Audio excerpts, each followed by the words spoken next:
Welcome back to Sip&Talk. This is EP442. Great to be back. So we've been getting some messages, actually, from listeners over in Taiwan. They're asking if we've noticed certain political parties starting to sound, well, maybe a bit too much like their neighbor. Huh. You mean like the fake smiles and maybe slightly too aggressive handshakes you sometimes see on the streets in Taipei? Or something else? No, not quite that. I'm talking about the Kuomintang, the KMT. We were looking at those recent interviews by their representative, Cheng Li-wen. Oh, right. Those made some waves. Yeah. I mean, saying Putin isn't a dictator, insisting everyone is Chinese, the whole picture. It honestly felt like someone just streamed Beijing's political textbook live in Taiwan. That's putting it bluntly. Yeah. But yeah, it sounds less like, pro-China in a general sense and maybe more like, well, like a Communist Party branch performing openly for the world stage. It's exactly my thought. It feels like the KMT's current position isn't really about, the old taking back the mainland anymore. It's shifted to telling everyone, just don't make China unhappy, and then trying really hard to make that sound completely normal. And that's where the real problem kicks in, right? Because when concepts like not wanting to be ruled by them or just maintaining the status quo or even defending yourself, when all of that gets defined with the other side as Taiwan independence. They basically seize the entire narrative. They control the terms of the debate. Precisely. So today we're going to try and break down this kind of rhetoric. We want to look at how the KMT seems to be turning, factual realities into perceived crimes, and explore why this leaning towards Beijing could be seen as, well, essentially self-sabotage. Sorry if that term sounds a little sharp. No, I actually think it fits. Unfortunately, even the sharpest language we might use here probably doesn't cut as deep as some of the, frankly, malicious labels the Communist Party throws at Taiwan. And importantly, we also want to equip you, the listener, with some ways to think about countering this, how to maybe reclaim the truth, or at least the narrative, for the Taiwanese people. Okay, so our focus for this Sip and Talk is pretty clear. We're tracing the KMT's ideological journey, from a party once defined by counterattack to one now openly embracing pro-China and, well, even pro-Russia rhetoric, it seems. It's a significant shift, and understanding it is pretty crucial for grasping the dynamics over there. Let's start with maybe the most visible evidence of this transformation. You mentioned Cheng Li-wen's interviews. Yeah, those interviews, especially with outlets like DW or Focus Taiwan, felt like a real turning point. If there ever was a kind of polite facade the KMT maintained for the international community, well, those interviews seemed to be the moment it just completely evaporated. It's interesting because before this, you think about leaders like Ma Ying-jeou or Eric Chu. They were generally quite careful, weren't they? Very careful, put on the suit, speak calmly, project that image of an internationally aware, almost Western-style conservative party, whatever they might have been saying domestically.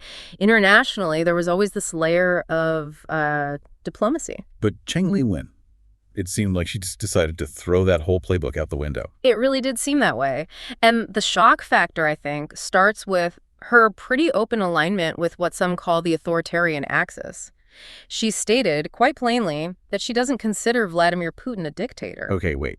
Her reason was? Because, in her words, he was elected by Russia's people. Right. Okay, so unpack that for us. What's the significance of a major political figure in a functioning democracy like Taiwan adopting that specific talking point? Well, it's significant because it's essentially adopting the core logic of the authoritarian playbook. It's the same kind of justification Beijing uses for its own system, this idea of Chinese-style democracy. And the flaw in that logic is? The premise is just fundamentally flawed, isn't it? The idea that simply holding some kind of vote, regardless of whether you suppress all the opposition, control the media entirely, or, jail your main challengers, that somehow grants legitimacy. So it's not really just a stance on Russia. It's more like an alignment of fundamental political values. Exactly. I mean, look at what happened with Alexei Navalny. When you eliminate all serious challengers and then run virtually unopposed or in these highly managed scenarios, that isn't democracy. It's political theater designed purely to maintain a dictatorship. So by denying Putin as a dictator based on that election? The KMT, through her, is implicitly signaling that they view power secured through the elimination of dissent as potentially legitimate. That's the basic logic of authoritarian rule, and now it's being presented openly as part of the KMT's international platform. It's quite a statement. And this consistency, as the analysis points out, it didn't stop with Putin. It extended directly to how she talked about the Ukraine war. Yes, she explicitly blamed the conflict on NATO's repeated eastward expansion. Now, we see analysts noting this is basically a direct, almost word-for-word copy of the talking points used consistently by both Russian state media and the CCP's foreign ministry. Wow, word for word. That's a heavy claim. Yeah. What does adopting that specific narrative actually do for the KMT politically? Well, it seems to achieve a couple of goals. First, obviously, it shifts the moral blame completely away from the aggressor, Russia, and puts it onto the victims and the defensive alliance, NATO, which is, quite a twist. And the second goal? More relevant to Beijing, perhaps. Exactly. More critically for Beijing's interests, it adopts the principle that defensive alliances themselves are somehow inherently provocative.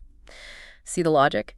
If the KMT can help normalize the idea that seeking allies or just boosting your own defense is somehow aggressive, then they can justify their own policy of minimizing Taiwan's self-defense to avoid provoking Beijing. Which brings us neatly to defense spending. Let's look at her position against boosting Taiwan's defense budget to 5% of GDP. That's been a pretty key debate in Taiwan. It has. And her main justification for opposing that 5% target was, interestingly, a comparison to Europe. She argued that, quote, neither Germany nor NATO would be willing to increase their defense budgets to 5%. Okay, and the analysis calls this argument fundamentally contradictory. I mean, Taiwan is facing an immediate, you could say, existential threat just 100 miles across the strait. Germany, despite recent changes after the Ukraine invasion, isn't facing that kind of imminent invasion scenario. It's comparing apples and, well, highly explosive oranges, maybe. So why is this argument seen as so damaging? Because it aligns perfectly with what's understood to be the CCP's core strategic objective regarding Taiwan. Beijing's goal is simple. They want Taiwan's defense budget to be as low as possible, preferably zero, right? Makes sense from their perspective. Of course. Every dollar Taiwan doesn't spend on its own defense is a dollar. Beijing doesn't have to worry about overcoming if things turn kinetic. So when a major domestic opposition party actively fights against defense spending increases, they effectively become an unpaid agent working towards the external threat's objective. And the reporter interviewing her didn't just let that comparison stand, did they? They pressed her for an alternative figure. They did. They asked basically, okay, if 5% is too high, what number is necessary for Taiwan's defense? And according to the reports, she could not provide a number. What does that imply? Well, it strongly implies that the policy priority isn't really about fiscal responsibility or finding the optimal defense spending level. The priority seems to be simply not provoking China by spending too much on security. Defense spending is viewed almost as a political liability to be minimized rather than a critical national imperative. Now, beyond the specific talking points, the reports also highlighted a pretty striking shift in her personal demeanor during these interviews. Foreign media apparently picked up on this immediately. We used to talk about diplomats. What did they observe in Cheng Li-1? Yeah, this was quite stark. She was described using terms like displaying roughness and hostility, staring like a fighting cock, demonstrating arrogant, rude actions, and even using contemptuous laughter. Oh. And this is where that phrase, wolf warrior similarity, comes into play. We should probably define that clearly for listeners who might not be familiar. Yeah, let's define wolf warrior diplomacy. Okay, so the wolf warrior approach, which really got popularized by some aggressive diplomats from Beijing in recent years, it's characterized by a few key things. First, there's this public rejection of objective facts. Telling reporters their facts are simply wrong, while asserting yours are correct, usually without providing much evidence. Okay, denial of facts. What else? Second, it involves engaging in really aggressive personal attacks and a lot of rhetorical bluster, rather than actually engaging with the substance of the issue. It's all designed to project strength and deny any perceived weakness through sheer volume and, frankly, hostility. And Cheng Li-1's style mirrored this. According to the observers, yes. Her style denying facts, showing open hostility, closely mirrored this official CCP diplomatic conduct. And that revealed something new, a consistent pro-CCP style that operates the same way both domestically inside Taiwan and internationally. The polite diplomatic pretense seems to have just gone, replaced by belligerence. The death of the true KMT and ideological transformation. And it's important to understand, this shift we're seeing with figures like Cheng Li-1, it isn't just some random accident or simply bad behavior by one individual politician. It's arguably the inevitable result of a decades-long collapse and transformation of the KMT's core historical identity. We do hear that term, true KMT, thrown around sometimes. For listeners who might be newer to Taiwan politics, can you sketch out what exactly that true KMT spirit really was? Sure. The true KMT historically speaking, is really defined by the era of Chiang Kai-shek and his son, Chiang Ching-kuo. Its core identity, its entire reason for existing on Taiwan after 1949, was this fiercely anti-communist crusade. Right, the whole recovering the mainland idea. Exactly. They were dedicated politically and crucially militarily to recovering the mainland using the three principles of the people. They viewed the CCP not as a legitimate government over in China, but as a temporary, illegitimate rebel group that needed to be suppressed. And this wasn't just talk, right? This was backed by serious, massive military planning. Oh, absolutely. Think about something like Project Kwang Kwang, which was launched way back in 1961. This was a monumental, top-secret military operation. It involved things like training specialized commando units, maintaining sophisticated intelligence networks inside the mainland, and preparing incredibly detailed invasion plans, all aimed at eventually recovering the mainland. So the entire military structure of the ROC back then was fundamentally geared towards that one single objective. That was its purpose. That fierce anti-communist soul, that drive to retake the mainland that defined the party. Okay. And the analysis we looked at tracks the death of that soul, you could say, through three distinct, critical historical stages. Let's start with the first one, the fading, or maybe the failure, of the actual counterattack plan. Right. Stage one really began to unfold in the early 1970s, and it was largely driven by just harsh international reality. The most crushing blow, undeniably, was the ROC losing its United Nations seat to the People's Republic of China in 1971. That was a huge symbolic moment. Massive. That was the moment the world essentially signaled it no longer viewed the ROC government in Taipei as the sole legitimate government of all of China. And militarily, let's be honest, the plan itself is becoming increasingly inviable against a mainland that now had nuclear weapons. So the dream was colliding with reality. Pretty hard. The analysis shows that by 1972, that massive reverse attack plan, the defining goal of the KMT for decades, was officially terminated. The actual military objective was dead. But they kept the slogan alive for a while. Yeah, it kind of lingered on as a political slogan, almost like a necessary zombie goal, maybe to maintain morale or some semblance of ideological purity. But the military reality had already moved on. The dream was over, even if the words weren't yet. Okay, so that's stage one. Stage two is arguably one of the most defining moments for the transformation of Taiwan itself. The shift towards being more Taiwan-centric. Yeah, this happened primarily under President Lee Teng-hui, spanning the late 1980s and into the early 90s. And the absolute crucial legislative action here was the formal termination of the period of national mobilization for suppression of the Communist Rebellion in 1991. Okay, we need to pause on that 1991 act. That sounds very official. Why is that specific act so legally and symbolically massive? Because that act was essentially the formal legislative burial of the KMT's original founding mission. When the ROC government declared the end of the mobilization period, it legally stopped being a government that was actively at war with a domestic rebellion on the mainland. It was an acknowledgement of reality then. A tacit acknowledgement, yes, of the political reality of separate rule across the strait.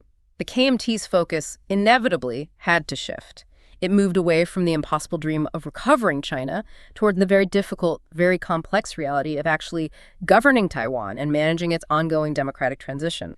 That act officially dismantled the old anti-communist core of the party's mission. Okay, so we've gone from the fierce anti-communist KMT in stage one to the more Taiwan-focused KMT in stage two. That leads us directly to stage three, the shift from maybe reconciliation to what the analysis calls pro-China agency. And this stage really accelerated rapidly in the 2000s after the KMT lost power for the first time. They needed a new rallying cry, a new purpose, and economic interest provided the fuel. The party's primary political objective did a complete flip.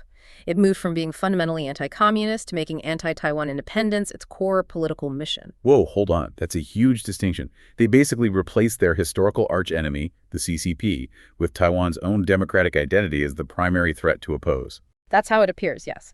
And that transition was very heavily driven by economic links. Specifically, the big push for agreements like the Economic Cooperation Framework Agreement, or ECFA. Cross-strait business interests became a primary political driver, cementing this idea that Taiwan's stability and prosperity depend almost solely on keeping Beijing happy. And the rhetoric we hear from figures inside the KMT today seems to reflect this pretty profound reversal. Oh, absolutely. You look at someone like legislator Chen Yu-chen, who publicly stated that Taiwan is originally part of China. Unification is the ultimate goal. Now think about that. That's quite aggressive. It's basically abandoning the ROC's own historical claim of governing all of China and instead adopting the PRC's territorial claim on Taiwan as the goal. That actually sounds even more blunt than Beijing's typical official line, which often uses softer phrasing like reunification is an inevitable historical trend rather than just ultimate goal. It demonstrates alignment pretty unambiguously. Then you have figures like the former vice chairman, Lien Shengwen, criticizing U.S. arms sales to Taiwan. He called them merely profiting from the Taiwanese people's hard-earned money. Which completely ignores the actual defense need, right? It ignores the defense requirement and just parrots the CCP narrative that any foreign military support for Taiwan is purely opportunistic or meant to provoke. And perhaps the most stunning example, reflecting that internal democratic erosion we'll talk more about later, is the praise for Beijing's political system itself. Yeah, the sources noted this one specifically. Su Chenwei, who is the wife of a very key KMT official, Fu Kunchi, openly praised the CCP's concept of all-process people's democracy by suggesting that Taiwan should study Beijing's model, while she's directly undermining the value, maybe even the necessity, of Taiwan's own, world-class democratic institutions. So when you put those pieces together, the explicit unification goals, the active undermining of defense, the praise for authoritarian governance, the conclusion drawn by the analysis is pretty inescapable. The KMT has effectively become a cooperator whose current ideological position serves the strategic interests of its former sworn enemy. It's a complete 180. And the analysis uses some pretty sharp language here, like calling this whole ideological reversal self-sabotage or even grave digging for Taiwan, because it carries these massive, potentially existential risks, largely because it seems to ignore the fundamental nature of Beijing's relationship with Taiwan. And that fundamental nature boils down to conditionality, right? No goodwill from Beijing comes without very specific political strings attached. None whatsoever. That's the key. All of China's economic carrots, the trade benefits, the tourism deals, investment opportunities, they all come with these explicit political red lines. No talk of sovereignty, no recognition of the ROC as a distinct sovereign entity, no pursuit of greater international visibility for Taiwan. And the moment Taiwan crosses one of those red lines, or even just asserts its existing status too loudly, the carrots vanish and they turn into sticks. And those sticks are increasingly wielded through economic coercion. Okay, let's drill down on that a bit. The economic dependency trap. Yeah. Our listeners probably know the general concept, but how is it specifically leveraged? Can you give some examples? Sure. The sources detail how reliance on the mainland market gets weaponized. We've seen really clear examples globally, not just with Taiwan. Look at Lithuania a couple of years ago. When they allowed Taiwan to open a representative office using the name Taiwanese, Beijing retaliated almost instantly. And it wasn't just blocking Lithuanian goods. No, it was much more sophisticated. They didn't just target Lithuanian exports directly. They also pressured major international companies, like big German manufacturers, telling them to exclude any Lithuanian components from their supply chains if they wanted to keep selling to China. It wasn't just a tariff. It was a targeted, deep economic wound designed specifically to force Vilnius to change its political stance on Taiwan. And they did something similar with Australia, too, didn't they? Targeting specific high-value industries. Precisely. Australian beef, wine, barley key export industries were hit with massive punitive tariffs and even outright bans. And this was widely seen as retaliation for Australia's calls for an independent investigation into the origins of COVID-19. So it shows Beijing is perfectly willing to inflict severe, localized economic pain to achieve a political objective. Exactly. So for Taiwan, becoming excessively reliant on that single market, the mainland market, it's kind of like getting addicted to an economic anesthetic, as one analysis put it. It feels comfortable, maybe even prosperous in the short term, but it renders you completely numb and vulnerable when the political surgery inevitably begins and you find you have absolutely no control over the operating theater anymore. And this economic dependency then directly compromises Taiwan's ability to actually defend itself. It's a double whammy, the loss of sovereignty and defense capability. When a major political party like the KMT actively advocates for keeping defense budgets low and prioritizes economic ties over military readiness, well, they are essentially fulfilling Beijing's core strategic goal of minimizing Taiwan's own deterrent capability. This peace strategy that the KMT often talks about, it's frequently criticized internationally as a strategic misjudgment. Why is it perceived that way, especially by potential allies? Because it risks alienating the very democratic allies that Taiwan ultimately relies on for its security. Think about it from their perspective. If Taiwan's own political leadership appears unwilling to adequately invest in its own defense, why should allies like the US or Japan, or even partners in NATO, rationally risk their own resources, their own political capital, maybe even their own soldiers' lives, to save a nation whose own leaders seem content to dismantle their defensive posture in exchange for some vague, conditional promise of peace from Beijing? It suggests a lack of will, a lack of commitment to self-defense. Exactly. It sends a terrible signal. And the historical parallel that often gets brought up in these analyses is pretty chilling. The Munich Agreement. The 1938 Munich Agreement, yes. Appeasement, the idea exchanging your self-defense capabilities for perceived stability, rarely leads to lasting peace. History suggests it often just guarantees a conflict later, usually when the aggressor feels stronger and the defender has become weaker. A peace that's built on the gradual abandonment of your ability to defend yourself isn't really peace, it's just delaying surrender. And finally, there's this other insidious risk we need to touch on, the risk of internal democratic erosion.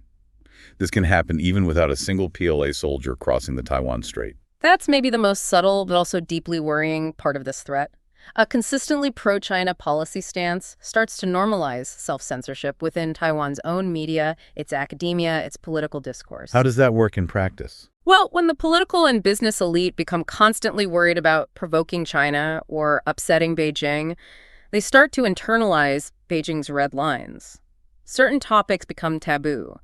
Debates over sensitive issues, national identity, sovereignty, the necessity of self-defense get stifled, not necessarily by government order, but by this pervasive atmosphere of caution and fear.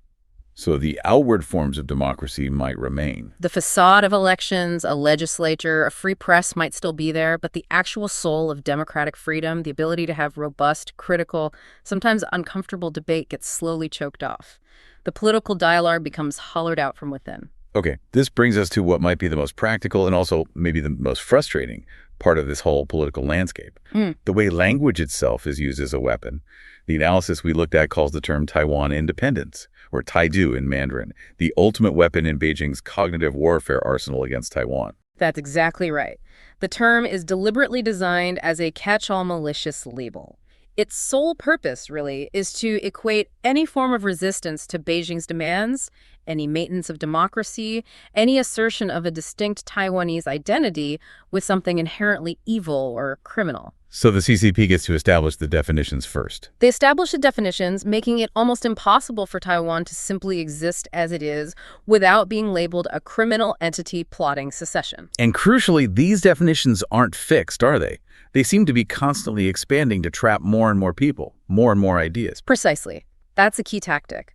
Let's look at how they keep expanding the definitions. The sources highlight three key expansions. First, if you simply advocate for maintaining the status quo, which is the current reality, right? De facto independence, the existence of the ROC government, they now label that gradual Taiwan independence. So just wanting things to stay as they are is now considered a step towards independence. Yes.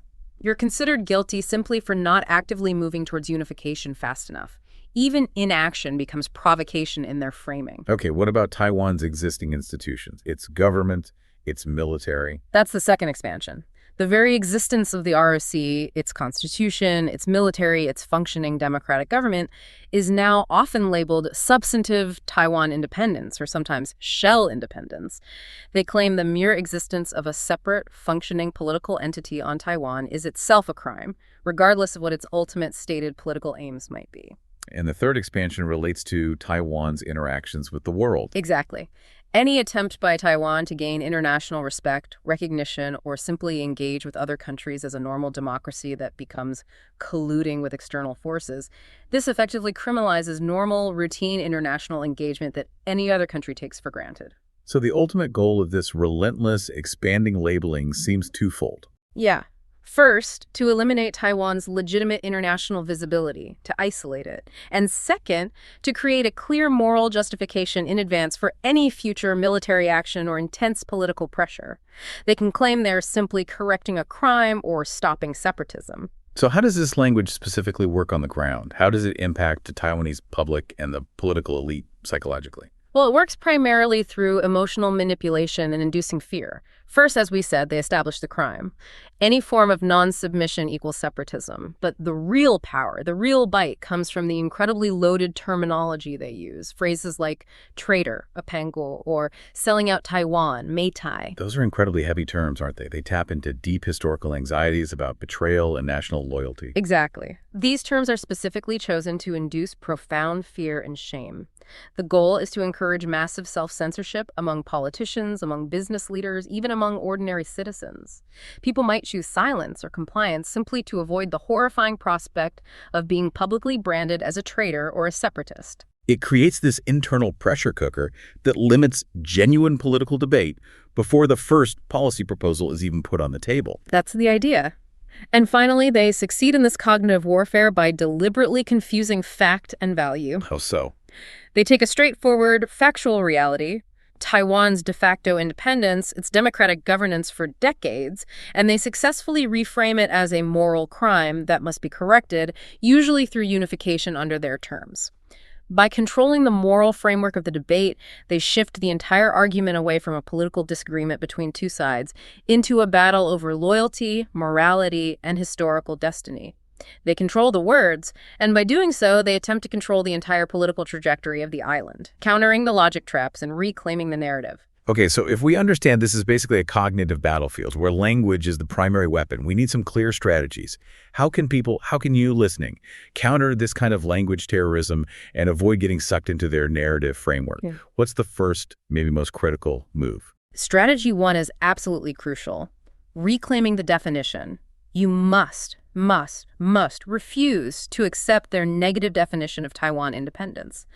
The moment you get defensive about the label, the moment you accept it as inherently bad, you've already lost half the battle. You have to flip the script immediately. Okay, so instead of getting defensive, you turn the conversation towards universal values that are hard to argue against. That's exactly right. When someone tries to slap that label on you or on a policy, the response should be direct and value-based. Something like, look, if demanding democracy, freedom, and the basic right not to be ruled by an autocracy is what you call Taiwan independence, then frankly, I'm proud of it. Ah, I see.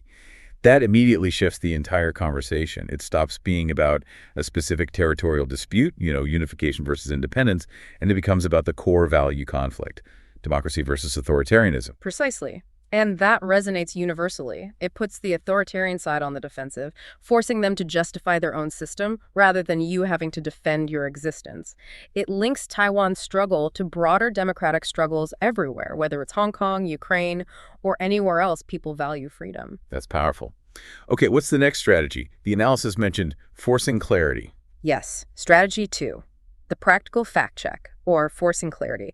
This involves using a kind of rhetorical tactic, almost like a fact-checking live stream in your head, to force politicians, especially from the KMT, to answer specific questions they really can't answer honestly without exposing their deep alignment with Beijing's goals or their own contradictions. Like that unification question we touched on earlier. Force them to define what they actually mean by unification. Exactly that. You have to press them relentlessly. Okay, you talk about unification as the goal. Define it.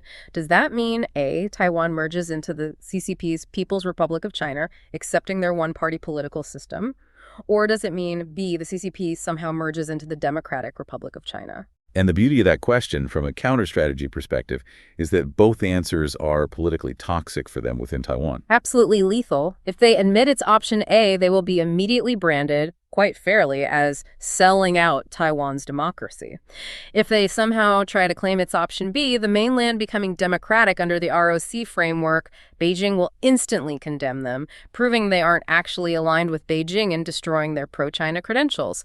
They thrive on ambiguity. Forcing clarity destroys their political maneuvering room. And we can use that Putin analogy we discussed earlier as well, right, to force a comparison between their stance and global authoritarian actions. Yes, definitely. Ask them directly, publicly. What is the fundamental difference between Vladimir Putin annexing eastern Ukraine by force and Xi Jinping attempting to annex Taiwan by force or coercion? Both scenarios involve a larger power trying to seize territory from a smaller neighbor, defying international law and the principle of self-determination. This forces KMT figures to either implicitly defend aggressive authoritarian land grabs or admit the hypocrisy of their whole don't provoke the bully stance. Okay. Strategy 3 involved exposing double standards. Strategy 3, exposing the double standard. This is about normalizing Taiwan's actions by simply comparing them to what are considered completely normal, widely accepted behaviors of any sovereign or self-governing nation around the world. So if they argue, for example, that Taiwan boosting its defense budget is provoking China, you immediately reply with analogies. Okay. Does Japan maintaining its self-defense forces mean Japan is provoking all its neighbors? Does South Korea's continuing refusal to unify under North Korea's totalitarian regime count as Korean independence that justifies threats? The absurdity of applying these critical labels only to Taiwan becomes immediately clear when you place Taiwan's actions within the context of normal international behavior. Right. Taiwan is simply trying to do what every other self-governing democracy does, maintain a credible defense and determine its own future free from coercion. That's the point to drive home. And finally, maybe counterintuitively, strategy 4, the humorous defense. Sometimes you need to break the psychological power, the fear associated with these loaded labels. How do you do that? Make the accusation itself sound inherently ridiculous. Exactly. When those heavy terms like traitor or separatist are deployed specifically to induce fear and silence dissent, sometimes the best way to disarm them is with absurdity or humor. Use relatable, colloquial, everyday examples. If someone accuses you, oh, you're just a Taiwan independence supporter, you could maybe reply with something lighthearted but pointed, like, well, if defending my right to vote for my local council member without asking Beijing's permission is Taiwan independence, then I guess every single neighborhood council member here is guilty. Or even more absurdly, if eating Lu Rufan, Taiwanese braised pork rice, is considered Taiwan independence, then every night market chef in the country is in big trouble. Huh. Okay, I see. The goal is to strip the word Taidu, that label, of its intended psychological weapon power. Turn the sharp knife of cognitive warfare into something dull, maybe even laughable. So just to kind of synthesize everything we've talked about in this Sip and Talk, the KMT's ideological shift, as documented, represents a really profound political and, you could argue, moral reversal.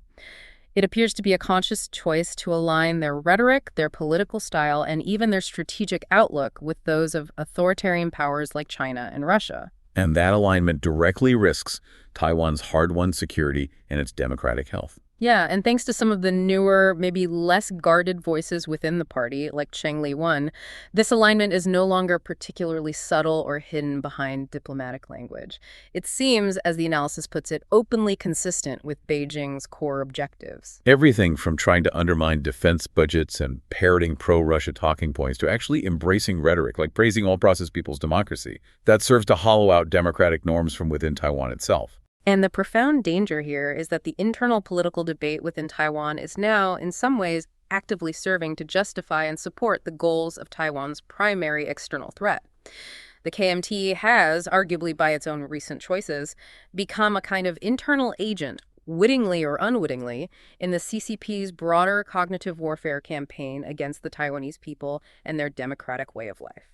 Which leads us to the provocative closing thought we want to leave you, the listener, with today. If a major political party's stated ultimate goal is a peaceful path, but that path seems to necessarily require the gradual abandonment of self-defense capabilities, the adoption of authoritarian-friendly language, and the undermining of faith in democratic institutions, well, how can a democratic electorate rationally justify choosing leaders whose political goals appear fundamentally aligned with those of their primary external threat?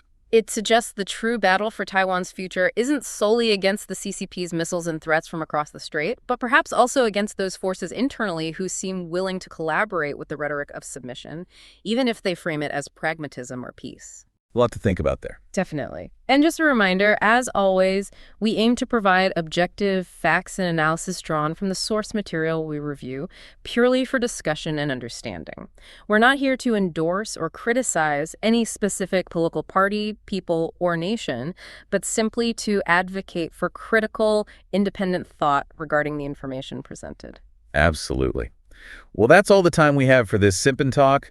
If this analysis helped you make sense of this complex and evolving situation, please do hit that subscribe button and maybe share the show with others who might find it interesting. And don't forget to check out our old buddy Mickey's YouTube channel, Mickytolife. He always has some great memes, and I think he just dropped some new travel vlogs, too. Always fun stuff over there. Definitely check Mickey out. Okay, thanks for tuning in, everyone. We'll see you next time. See you then.